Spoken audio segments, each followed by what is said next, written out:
evening, and welcome to the fourth annual Aspen Words Literary Prize Award ceremony. I'm Adrienne Brodeur, the Executive Director of Aspen Words. Last year at this time, the world had just gone into lockdown and we were reeling with uncertainty.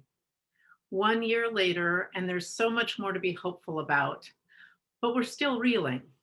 Our nation has undergone a transformation of consciousness, not only in the wake of the pandemic, but also as we confront systemic racial and social injustices. Literature has helped us to navigate this time, in part by providing escape, but also by exposing us to people, situations, and perspectives that we might not otherwise encounter. In this period of isolation, books are beacons, illuminating the fragility of our internal and external lives. At Aspen Words, we are grateful to all of the writers, most especially our 5 finalists, who have opened our hearts and minds and inspired us with their wisdom, empathy, and their stunning prose. The Aspen Words Literary Prize recognizes a work of fiction that illuminates a vital contemporary issue and demonstrates the transformative power of literature on thought and culture. When we crafted this mission 5 years ago, we felt hopeful that it would stand the test of time because books have always had this power. But we could have never predicted the critical roles that books would play in sustaining us through a global pandemic. If books are proof that humans are capable of magic, as Carl Sagan once said, then we indeed are in the presence of 5 magicians. Thank you to our finalists and to all of the people who helped bring their books into the world: publishers, editors, publicists, literary agents, booksellers, librarians, and of course, eager readers like you and me. Getting to this moment tonight, the moment when we award the Aspen Words Literary Prize to a single winner, is no simple task. The journey began last summer when we received close to 200 submissions. First, an accomplished selection committee narrowed those 200 books down to 15, a long list which we announced last November. Then the jury took over and selected the 5 finalists who we'll be hearing from tonight. And finally, at the end of this event, the moment we're all waiting for, the winner will be announced. Thank you to our selection committee: Sarah Hildreth, Randy Winston, William Johnson. Thank you to the 2021 jury: Emily Bernard, Sarah Ladipo Manyika, Viet Tan Nguyen, Danielle Shaw, Luis Alberto Urrea. Thank you also to my colleagues at Aspen Words who worked tirelessly to celebrate these works: Carolyn Torrey, Elizabeth Nix, Marie Kahn, Ellie Scott, and Mallory Kaufman. Now let's get to know these authors and their astonishing work.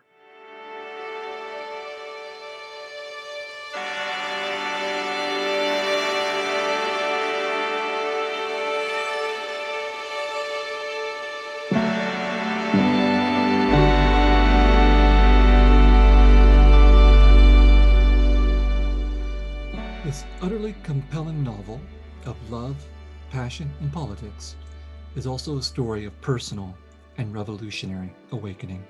Suzanne Abulhawa weaves a thrilling account of Nar and her life, from young girl to independent woman, into the larger tapestry of Palestinian dispossession and resistance. Formed through the calamitous experiences of invasion, war, occupation, and sexual exploitation, Nar becomes a political prisoner who is yet free in her own mind. An agent of history and a full-fledged subject of her own existence, Nar stands at the center of Abulhawa's ambitious epic.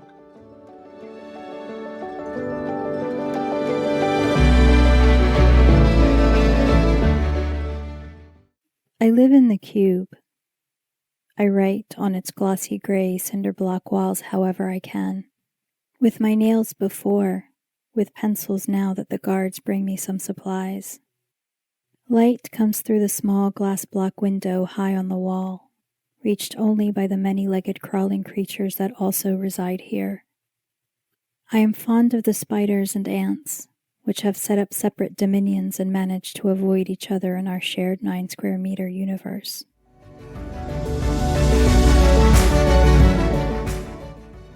In Leave the World Behind, a Brooklyn family heads to an idyllic rental home in a rural part of Long Island, seeking a reprieve from New York City.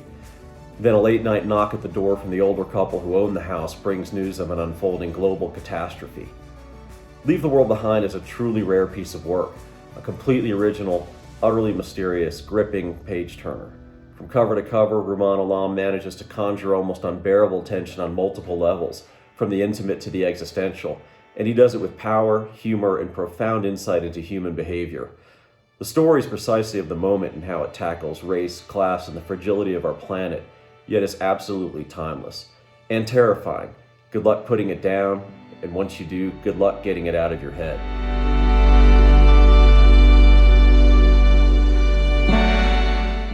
Well, the sun was shining. They felt that boded well. People turn any old thing into an omen. It was all just to say no clouds were to be seen. The sun where the sun always was. The sun persistent and indifferent. Roads merged into one another. The traffic congealed. Their gray car was a bell jar, a microclimate. Air conditioning, the funk of adolescence, sweat, feet, sebum. Based on the life of Louise, Erdrich's grandfather, who worked as a night watchman and was involved in the fight against native dispossession. The Night Watchman is a magisterial summation of her influential work, while at the same time setting a new foundation for the future. A historical novel that is also a story of love, a familial chronicle, a book about indigenous community, and anti-tribal animus. It opens worlds incessantly. It can move from comedic visions of eccentric boxers to terrifying stories of the disappearance of Native women. There are hints of ghost stories in it, and there's a prophetic explosion of violence inside the nation's capital. It is a wise and transformative masterwork.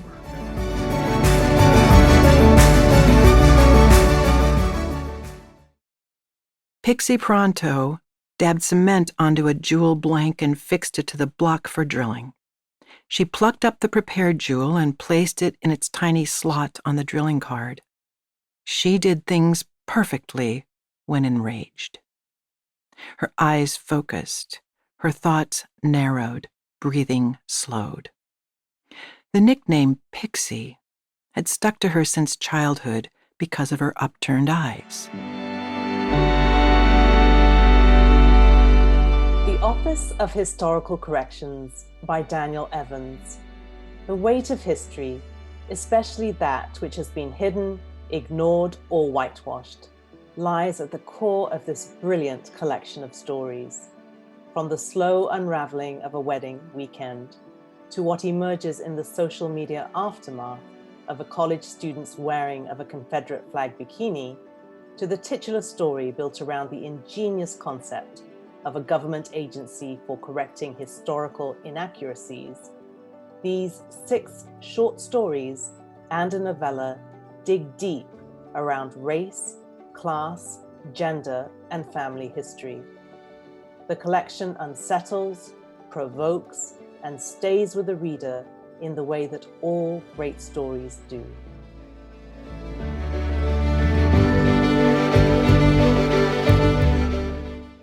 An ambitious freshman congresswoman demanded funding to put a public historian in every zip code in the country, a correction for what she called the contemporary crisis of truth. It was pitched as a new public works project for the intellectual class.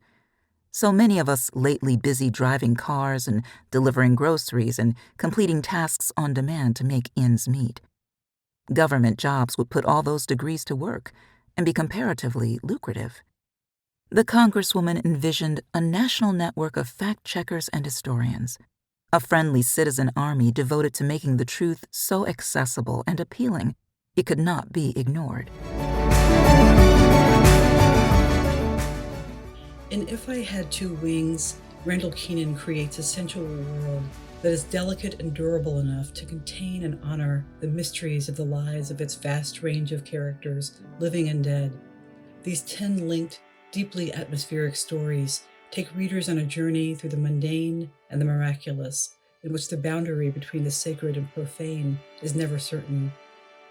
Largely set in fictional Thames Creek, North Carolina, these stories attend lovingly to the rich complexity of Black and queer identity and the author's signature, shining, subtle prose. We were greatly saddened by Randall Kenan's premature passing, and this final published work stands as a fitting and enduring legacy.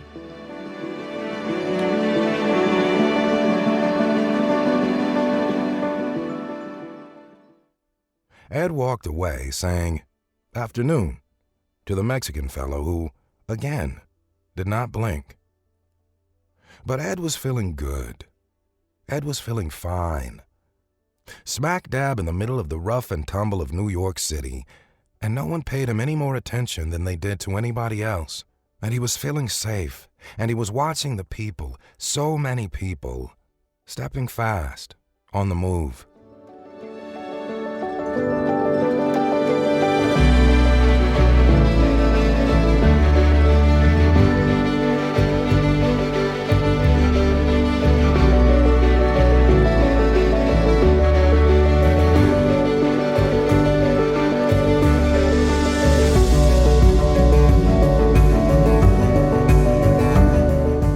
For 4 years now, our partners at NPR have helped champion great fiction in the midst of a relentless news cycle.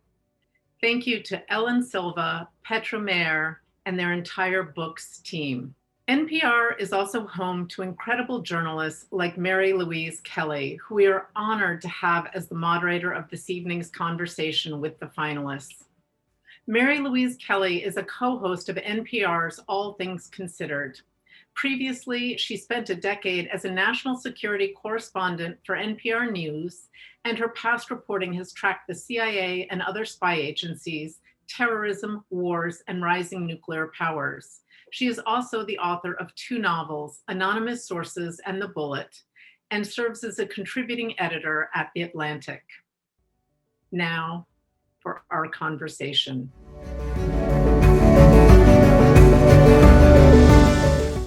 Hello, everyone. I'm Mary Louise Kelly. I clearly have the best job of the entire proceedings that we're gathered for because I get the phenomenal opportunity of sitting with these 4 talented writers and just getting to talk with them for the next 20, 30 minutes.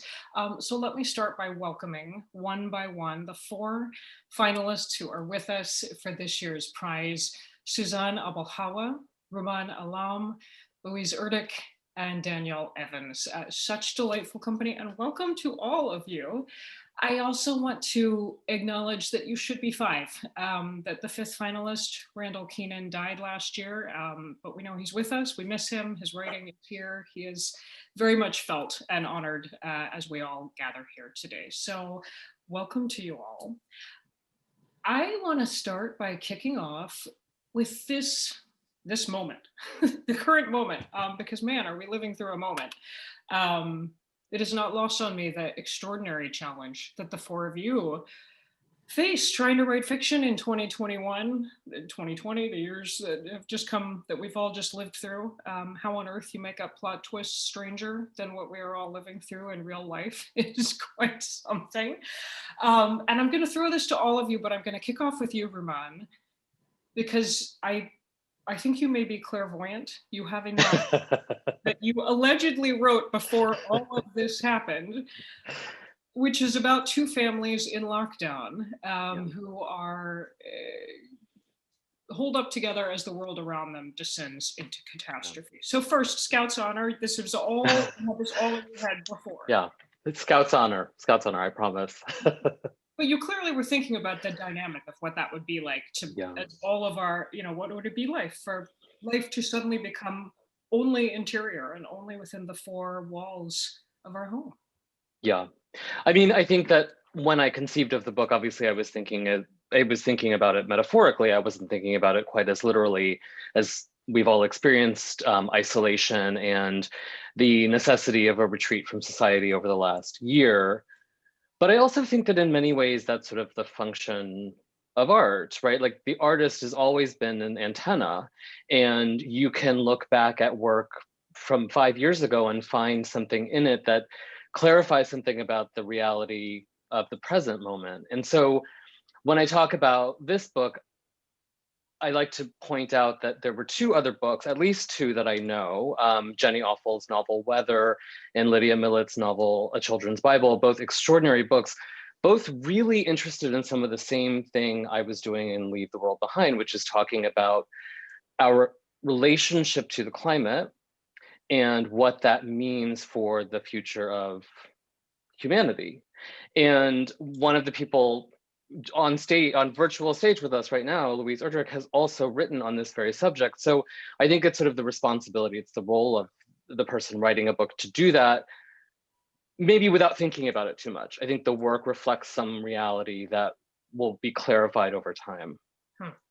Speaking of clarifying things over time, people who have read your book will know you never come quite out and tell us what the catastrophe is that's unfolding outside the walls of this house. Do you know what it is? Can you spell the I don't I don't know what it is. I don't know what it is. I like an art that is a bit like a pebble in your shoe that sort of sticks with you and frustrates you and doesn't provide you sort of an easy answer.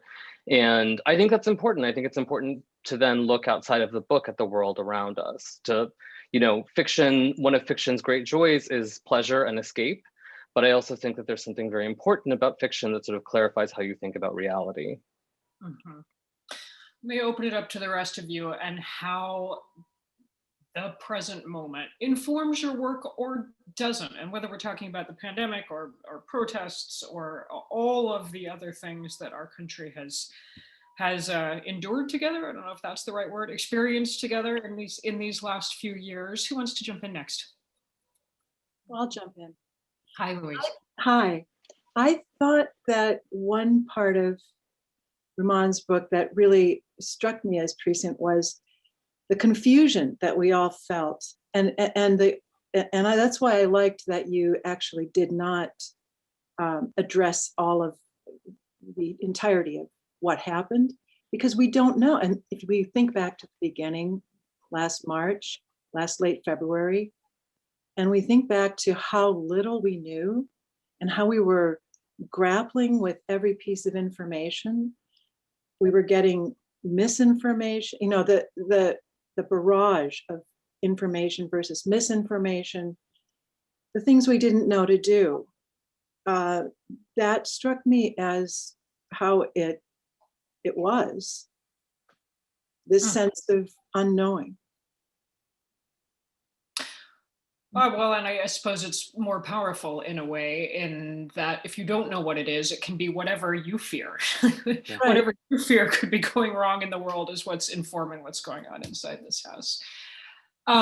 Danielle, do you want to hop in here in terms of how much you have what's going on in the world outside in your head, and that's influencing what you write or not? Yeah, I'm curious to see what fiction comes out of this moment, because I think there's a large part of many of us that just sort of never wants to think about it again. And in some ways, I think most of the work of fiction is you take things in and you process them. And this has been a year where there haven't been those opportunities to sort of have the experiences that you would usually kind of use as fuel, that there's nothing to kind of burn. Everyone just feels like they're on empty. So I don't know. I don't know, in 5 or 10 years, I'm sure in some way this will show up in art. I was very relieved that the thing I'm working on right now had a very tight timeline where the present action was set in the summer of 2019. And I just thought, thank goodness that I don't have to try to figure out how to solve this math problem. But it is strange. I do think that part of the work of fiction is always about the future, right? The work of fiction is always about trying to say something that will be worth reading or thinking about in 5 or 10 years, however long it takes you to finish the project, and then years and years after that. And so you're trying to be a little bit psychic, and sometimes you get it right and you get to be prescient and clairvoyant, and sometimes you just kind of catch up to the world. So like there are things in my book that were not intended at all to be topical or responsive that ended up feeling that way just because, you know, sometimes it's stories that came out because it's a short story collection, things that came out 3 different times and felt topical in a different way each time because just something happened to be in the news that week. I remember the book being in galleys and I had just gotten the galleys. And then we spent all of last summer having that whole conversation about Juneteenth. And I was like, no, this like moment about gentrified Juneteenth is supposed to signal that we're in a slightly different future. And I don't, if it hadn't been in galleys, I probably would have like annoyed my publisher and rewritten that scene, but it was already in the world. So I think sometimes you just have to go with it and hope that the things you sort of projected into the future because you had questions about them will still be questions. And some of the things that unintentionally got answered will just be unintentionally answered. You're making me think about the challenge that faces, you know, writers of fiction, TV producers trying to figure out, it's weird now to see people gathering on screen without a mask, and yet it's going to feel totally dated and weird to film something. And as you say, none of us are going to want to think about this after you know, time has passed. Suzanne, pick up on something that Danielle just said, where she said it's fiction is always about the future and hoping that it will feel relevant in the future, but also looking ahead. Because I felt that reading your book, but I also felt so much the pull of history and of the past informing how your character, your protagonist, moves through the world. So when I write fiction, I very much inhabit a completely different geographic world, a different linguistic world and a different culture. I mean, I'm always back in Palestine when I'm writing fiction. And I'm thinking, even though I write in English, everything that's happening in the stories is happening in Arabic. So it's interesting because, you know, Palestinians have actually lived under in a different kind of lockdown for decades now. You know, when I was a kid in Jerusalem, we often had curfews, and this was way before, you know, things got as bad as they are now. And, you know, at times people have had to, you know, live under, call it curfew, but it's actually kind of round the clock. You can't leave your home for, you know, days on end, sometimes months. And that's certainly been the case in Gaza for, you know, since 2006, at least, where there's been a complete siege of the area. So, and for Palestinians, I think our present, our future is very much wrapped up in several really important moments in history that have just been unredeemed and really inform a lot of the art that's produced by Palestinians, contemporary art, including literature, of course, films, and other art forms. I want to throw out a few threads that stood out to me as I read each of your books, and tell me if this resonates. One thing I felt like you all wrestled with in one way or the other was what happens when there is no shared, agreed upon set of facts. When your characters not only disagree with each other on matters of opinion or what to do in a given situation, but they don't even see eye to eye on what the situation is, which again is timely. And we're living in a moment in this country where basic fact, Joe Biden won the presidential election, is disputed and disagreed with by a large sector of the population. I wonder, any of you who want to grab this, how that plays out in your work, the need or not for a common shared set of facts. Does that resonate for any of you? Louise, you're nodding. It does. It completely resonates. I feel like I've lived through a country where there was not an agreement of any sort. I mean, there wasn't a common agreement, but there were certain facts that had to be adhered to. We had a fairness doctrine until I think the late 80s. And I don't think it has ever been as divided.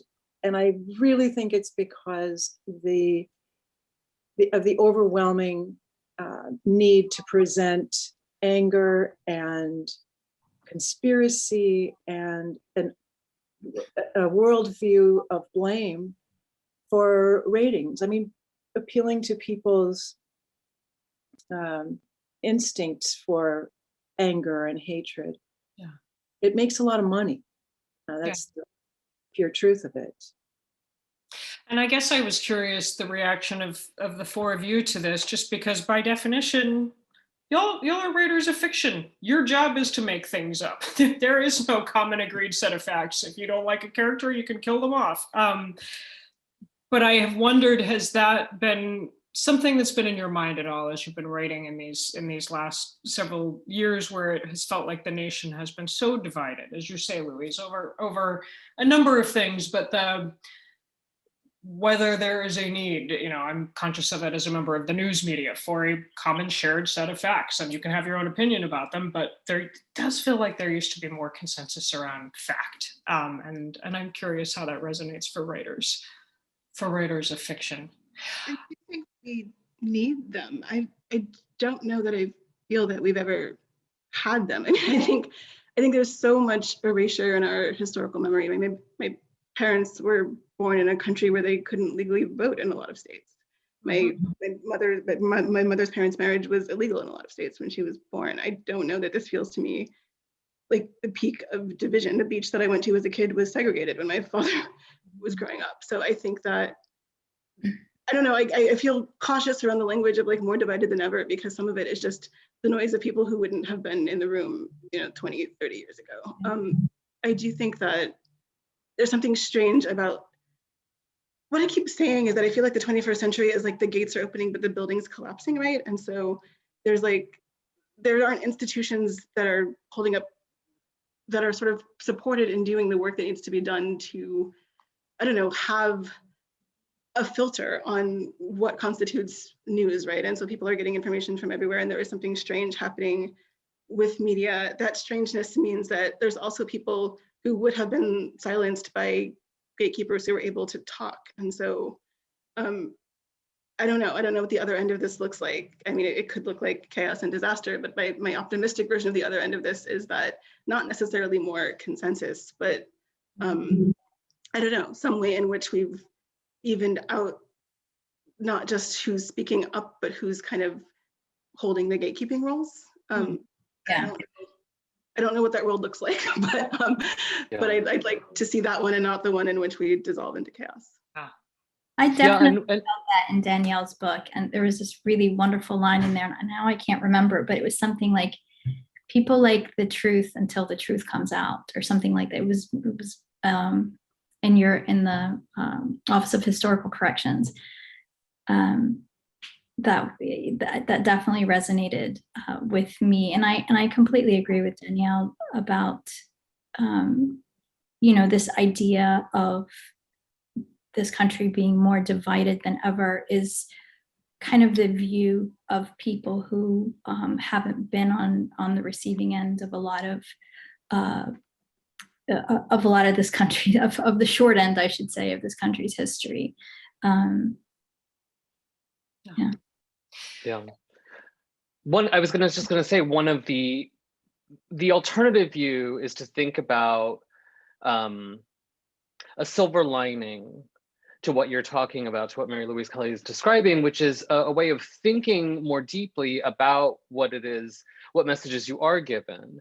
And so hearing Suzanne talk about writing in Palestine and the Western experience over the last year in a very different form of what it is to be under curfew, under quarantine, and being able to understand the conditions of life far away because your own condition of life has changed. So that is something that like art can provide in this moment, that like when the facts feel like they're muddy and hard to hold on to, I do hope anyway that people can think more deeply, and there has to be a silver lining. There has to be a silver lining, like Danielle sort of articulated one, which is a sort of change in what we have understood as power, the power of the gatekeeper. And another is what Suzanne is trying to do in her work, which is sort of make you think about a historical reality, and maybe maybe a change in contemporary circumstance will make that more accessible to more readers and more thinkers. This leads to something really interesting, which is I wonder how each of you think about, do you feel a responsibility to educate as well as entertain, as well as tell a good story? Because you're all you're grappling with different things, but there are overlapping themes here of gender and race and class and who belongs and who doesn't. Hard stuff is what I'm saying.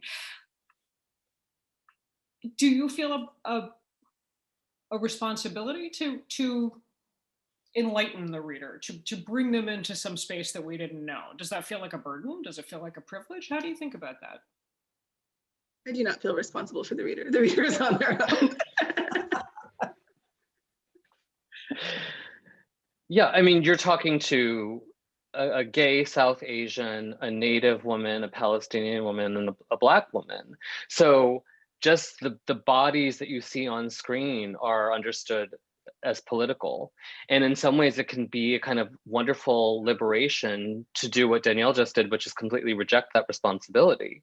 You know, every artist has a different perspective or different philosophy about what they're trying to do. But for me, I think if you're not entertaining, you know, I'm not interested in sort of offering anyone a plate full of vitamins. I think that work has to come alive and feel alive and enjoyable. But of course, there's a political dimension to anything anyone is doing in this moment.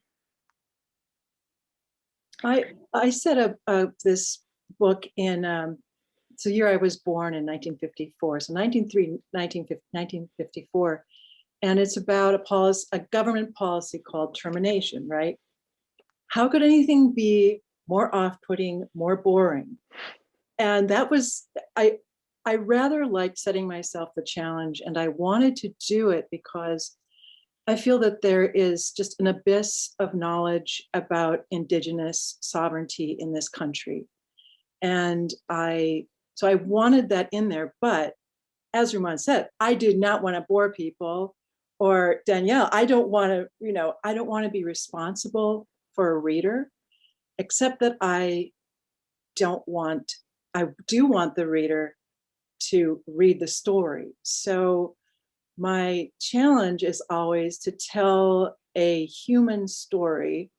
I mean, Suzanne, you're dealing with all of this history, as I think we all are. We're dealing with a huge waterfall of history and trying to steer a tiny boat through it.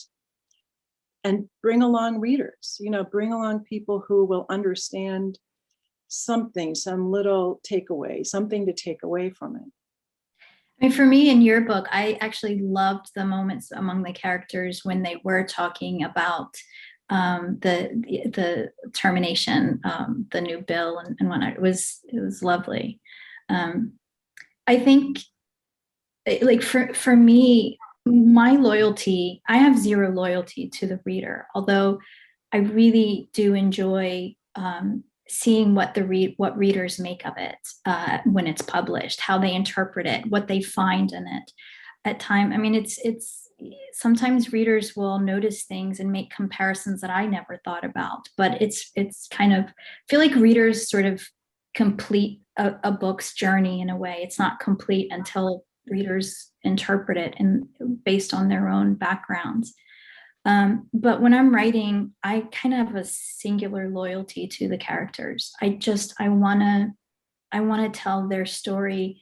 I want to tell their truth, their world. And hopefully education is a byproduct, but that's never a goal for me.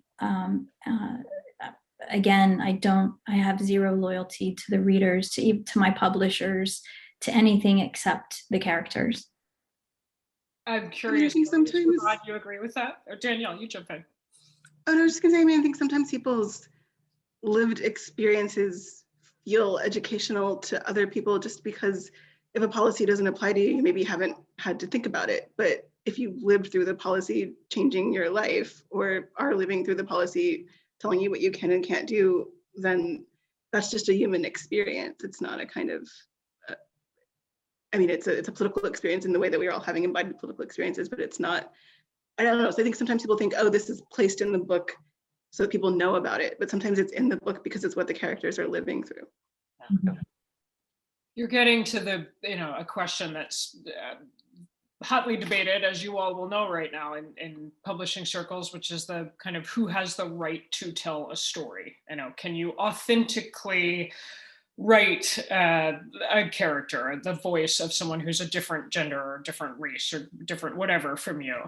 And I wonder how you all think about that. You've all written books that I couldn't write. I mean, we all, you can't write the book that anybody else could write. You're bringing your perspective and your history to it.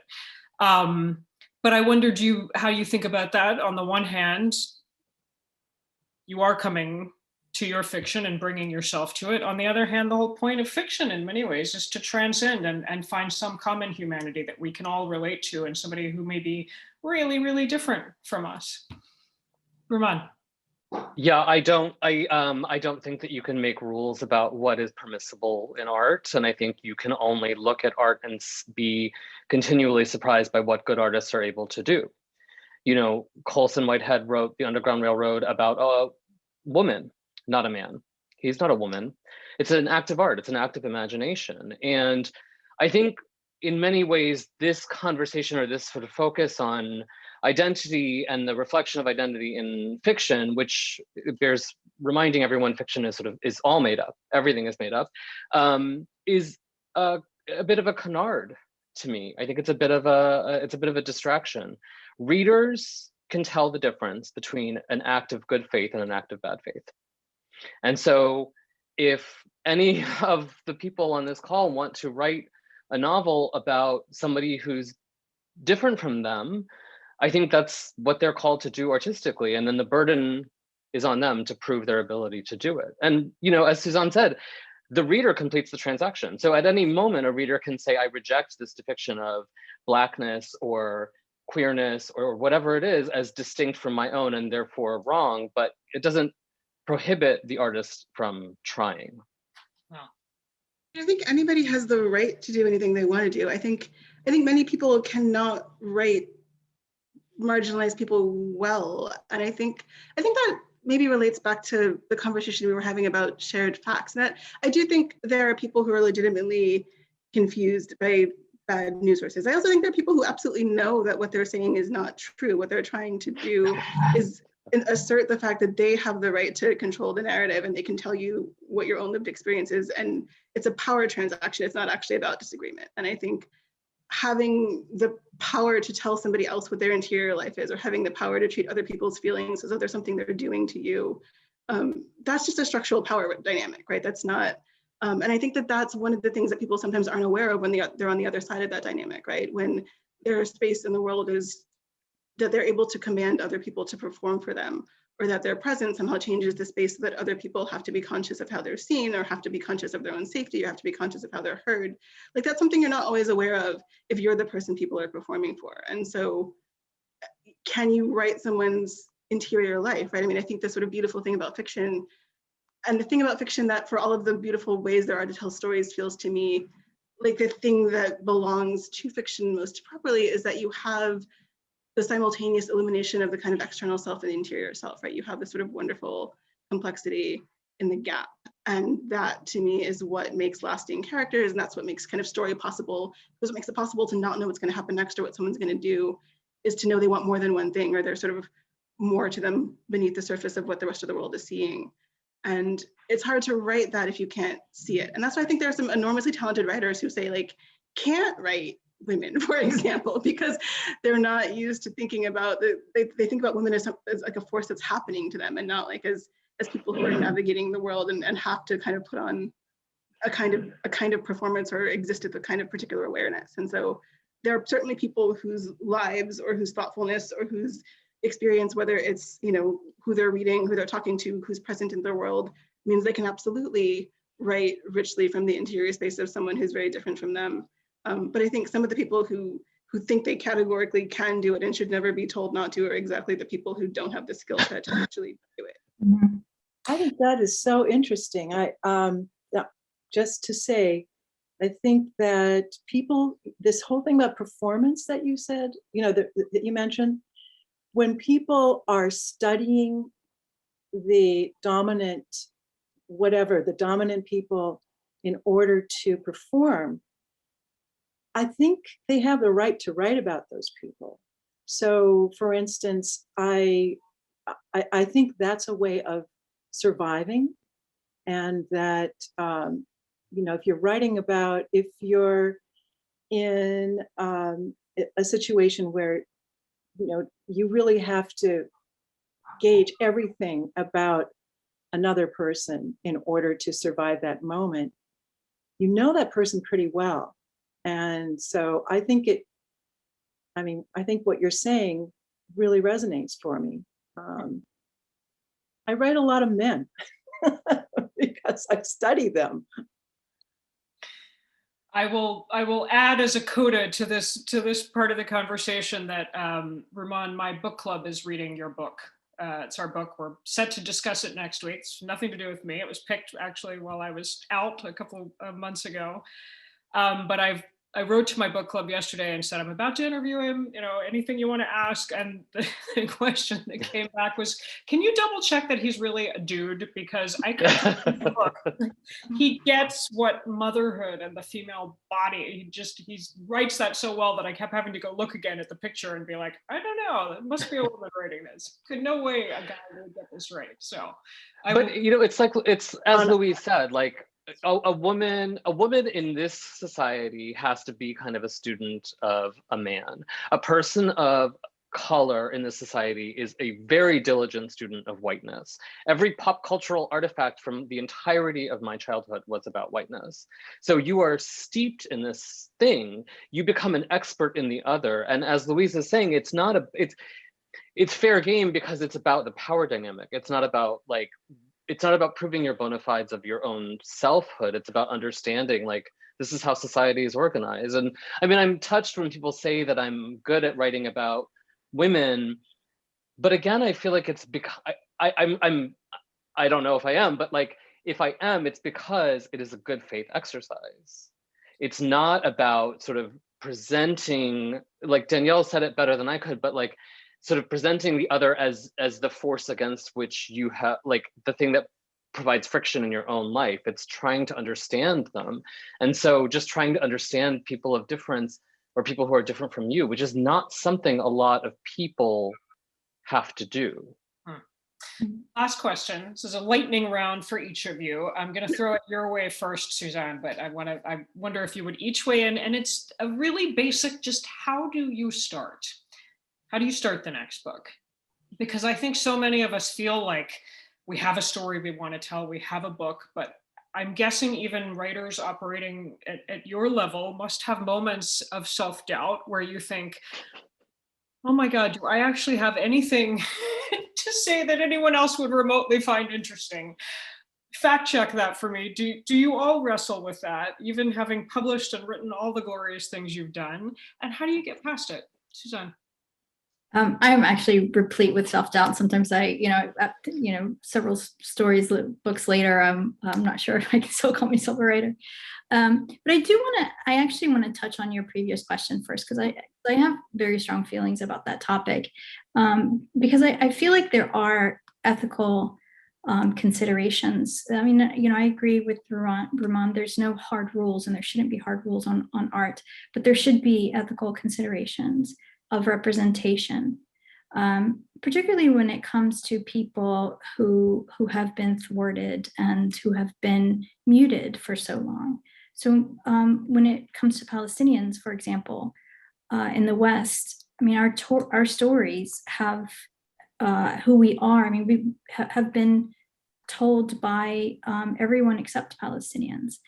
And so when people outside of our culture who sometimes don't even speak Arabic or don't really know us and aren't immersed in our culture depict us in art, it feels like another layer of colonization.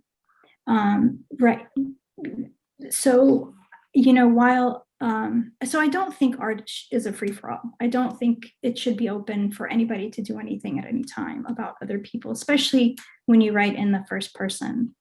And if you do, you should be prepared for, the responses to that. But, unfortunately, I think sometimes it can be really damaging too, because when in the West, when you've never really read anything about a particular culture, and then it's sort of, and the first thing you get to read is narrated by a person with certain Orientalist biases, or even, you know, racial biases, and that come out in a story. It can be, it feels hurtful, you know, especially when there are tons of brilliant writers within that culture who can represent the lives of the characters. And so, yeah, I just wanted to get that out of the way. But I appreciate that. That's a really important perspective to have there. Thank you. How do I start? I'm not a, I don't write outlines or anything like that. I usually have an idea, like a grain of a story, and I just sit down with it. I start writing constantly. I write in the shower, I write in the car, you know, I'm always thinking about it. And when I actually sit down to write, the story starts to unfold organically. Characters come in and out, and it's really in the rewriting really that I think the story for me starts to take shape and the plot unfolds. But generally, like, I really don't know much about the story except, you know, a few things. Like in this particular book, I knew that I wanted it to take place partly in Kuwait and have it, and, you know, sort of go through that history during the Gulf War.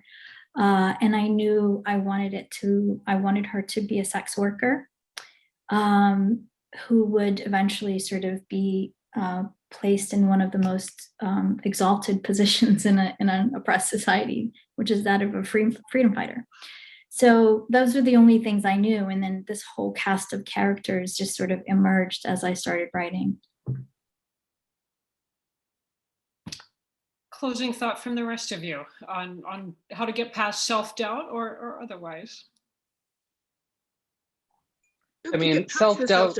Like, yeah, it's part of the process. Exactly. Yeah, I think I would be wary of any artist who claimed not to have that kind of doubt. Like, I just think that's an important sort of part of the fabric of the thing. But it has, you know, you just have to sort of negotiate with it and do it. Like Suzanne said, you just have to kind of sit down and write, and no one's going to invite you to do that. And, you know, we have the privilege of writing in this position right now. I mean, historically, no one has wanted to hear from people like the four of us. You know, nobody gave us that invitation. I think you just sort of seized it for yourself. And I find that incredibly liberating. Danielle. Yeah, I think that, I mean, years ago I heard Lauren Groff say at a reading, you write where the heat is. And I think that's how I start, as I figure out kind of where the thing that I keep being drawn back to is. And sometimes I usually don't know what exactly the story is until I finish the first draft. So I try to give myself permission to let the first draft be as messy as it needs to be, because I'm trying to write my way into, oh, look, we have another cat. How I start is I remove the cat from the room. So I think that I'm trying to figure out what question I'm asking in the first draft. And then once I figure that out, I can edit, and I spend a lot more time. I tend to be a very fast writer of first drafts and a very slow reviser. But sometimes I'm not. Sometimes the first draft just isn't there. I think there are two kinds of writer's block. There's the kind where you're afraid, and that's the kind you just have to write through, where you sort of know what you're trying to do and you know that it's daunting, and you're not sure exactly what form it will take. And the only way to sort of get it right is through trial and error. And I also think there's a writer's block where you somehow given yourself something that feels like homework that isn't a thing that you actually love or are concerned about. And sometimes you just have to get up and walk away from it then. Sometimes you have to sort of say, why am I trying to force this peg into this hole that it doesn't go in, and remember like why you wanted to be alive and communicate with people. And so sometimes that's reading, sometimes that's just kind of being present in your human life until the writing comes back. A lot of nods going on there. So an ode to the power of the messy first draft, the just do it, what's that, the Nike school of just sitting down and writing. Louise, I'm going to give you the last word. Oh, doubt is much better than certainty. It really is. I think it drives me. It's awful. I torture my family by saying, I know this is terrible now. It's a total failure. I don't know where I'm going. And I'm trying to sort of pull back on letting everyone know about my doubt, but I think it's more important to have that doubt and to work with it in any way you can, because that's what motivates you to seize onto some sort of life hold in the words and in the things you can find out and in your characters. So I'm all for, I hate it, but I'm all for doubt. All for doubt. Well, Louise, Rumaan, Danielle, Suzanne, thank you for a wonderful conversation. And thank you above all for writing the books that made this conversation possible. It has been a pleasure. Thank you. Thank you. Thank you. Thank you.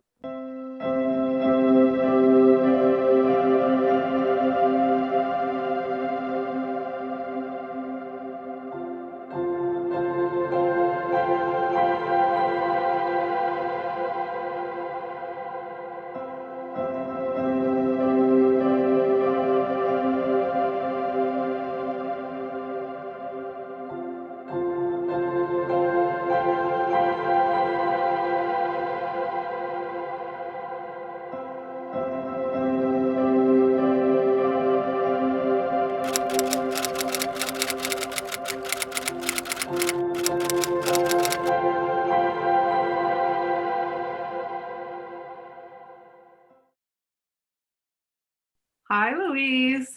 Hello, hi. Hi, I'm Adrienne Broder. I'm the executive director of Aspen Words, and I'm here with Emily Bernard, who's the author of Black is the Body and head judge of the Aspen Words Literary Prize. Hi. So nice to meet you. Nice to meet you. For the sake of full disclosure, Emily and I are not here to discuss logistics or do a tech check. The real reason we're here is to let you know that you're the winner of the Aspen Words Literary Prize. And here is, if you look on your Zoom, here is your beautiful book next to the trophy, and your book has the little aspen leaf emblem. Oh. Thank you, Emily. Thank you. I know we snuck it in here. Oh, well, we're all figuring out how to do these things on Zoom. Oh. Thank you. Louise, it is such an honor to give this award to you. It is such an honor. I don't even know how to react. These are wonderful books. I've read them. They're just fantastic books. So I didn't expect this at all. Well, may I please speak on behalf of the judges and tell you that it was not an easy decision, although for some of us, it was. Actually, for all of us, let's be honest. Louise, the books were all exceptional. You're absolutely right, but your book. They are, yeah. They are. And your book stood out for the relentless beauty of your prose, which is as precise as the fully realized ambitions of this extraordinary book. We all agreed, the judges, it's timeless, it's fresh, and it's ancient. We were staggered by how it attends so faithfully to the legislative crisis that it's narrating, but it pays attention and holds the emotional world of its characters so tenderly and expertly for all of its pages. I started underlining some of my favorite moments, metaphors, but I had to stop because I had to read. So I'll be going back to it because it is a masterclass. It's a perfect balance of exquisite writing and a compelling exploration of the plight of its people. But also on that meta level, how narrative itself shapes our lives. And it really is a meditation on whether or not we can determine our own fates and what it takes, and how incredibly essential language is for our emotional and psychological health. It's an extraordinary accomplishment, and it gives me tremendous honor to convey these messages to you. And we all felt exactly the same way at Aspen Words. It's such a stunning book. So in addition to our admiration, as you'll see, your book will be featured with this gorgeous Aspen sticker leaf, and we're going to purchase several hundred copies for a community read in the Roaring Fork Valley over the summer. And we'll also send you, as you can see up top, that beautiful trophy, and it will be engraved with your name. And of course, perhaps most exciting of all, you'll receive a check for $35,000. But we so hope that the state of the world will allow us to bring you to Aspen in the fall to properly fet and honor you in person. So fingers crossed. But just know we are all so delighted. And on behalf of Aspen Words and the Aspen Institute, just congratulations and thank you for writing this dazzling, amazing book. It's really my grandfather's book, so I can accept it in that way. It really is. Thank you.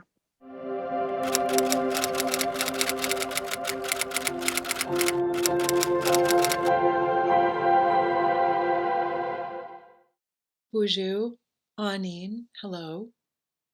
I'd like to first say thank you, and Apijigo Miigwech. And I'd also like to acknowledge the bold, engaged fiction of my fellow colleagues, the writers Suzanne Abulhawa for Against the Loveless World, Rumaan Alam for Leave the World Behind, Danielle Evans for the Office of Historical Corrections, and Randall Kenan for If I Had Two Wings. I'd also like to thank the members of Aspen, the Aspen Institute, and everyone who has worked so hard to put this together. I've noticed there have been so many people working on details, organizers, and of course our judges, and it's very hard to judge these things, I know. And also the directors, everyone who's had a part of this. Very much appreciated. I'd also like to say how terrific it was to have this interview by Mary Louise Kelly and to become engaged with my fellow authors. I hope that this conversation means a lot to people. It meant a lot to me. And last, personally, I'd like to accept this award on behalf of my grandfather. Now, he was one of the dwindling number of first speakers of Ojibwe, in addition to all of his activism and his work on this legislation called termination. So this particular award will also go to assist in the revitalization of the Ojibwe language. And I also want to say that I'm really grateful that a light has been shined on literature and upon writers in this most difficult year. I feel it's very important.